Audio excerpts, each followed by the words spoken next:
Hi friends, நம்ம இன்றைக்கி எதை பற்றி பார்க்க போகிறோன்னா, நம்ம இந்தியாவில் ஜம்மு அண்ட் காஷ்மீரில் இருக்கிற பாகல்காம் அந்த இடத்துல டெரரிஸ்ட் அட்டாக் நடந்துருக்குதாமா. அந்த இடத்துல எப்படின்னா பாகிஸ்தானோட சேர்ந்த டெரரிஸ்ட் அந்த அட்டாக் நடந்துருக்குதாமா. அதை பற்றி தான் இன்றைக்கி பார்க்க போகிறோம். வாங்க வீடியோக்குள்ளே போகலாம்.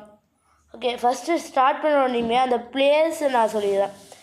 இந்தியாவில் இருக்கிற எப்படி சொல்கிறது, ஜம்மு அண்ட் காஷ்மீரில் இருக்கிற பாகல்காம் இடத்துல 26 பேர்த்த கரெக்டாக எனக்கு யாருக்குமே தெரியாது கரெக்டான கவுண்டிங்.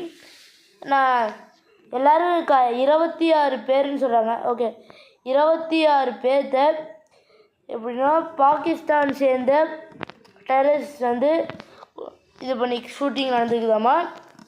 அதுக்காக பார்த்திங்கன்னா டூரிஸ்ட்டு அவங்களெல்லாம் கொண்டுருக்காங்களாமா.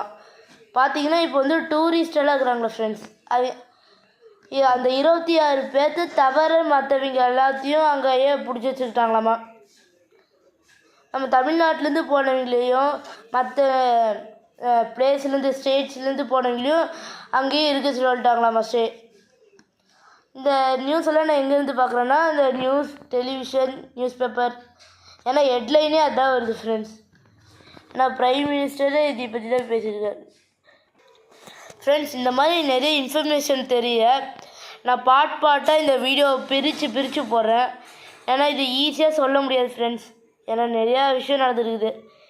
நான் இது ஃபஸ்ட்டே போடலான்னு பார்த்தா, ஆனால் நான் ப்ரிப்பேர் பண்ணுறதுக்கு கொஞ்சம் டைம் ஆகிடுச்சு ஃப்ரெண்ட்ஸ். நான் பாட்டாக போடுறேன். உங்களுக்கு இந்த வீடியோ பிடிச்சிருந்தா சப்ஸ்கிரைப் பண்ணுங்கள், லைக் பண்ணுங்கள். பை ஃப்ரெண்ட்ஸ், அடுத்த வீடியோவில் பார்க்கலாம்.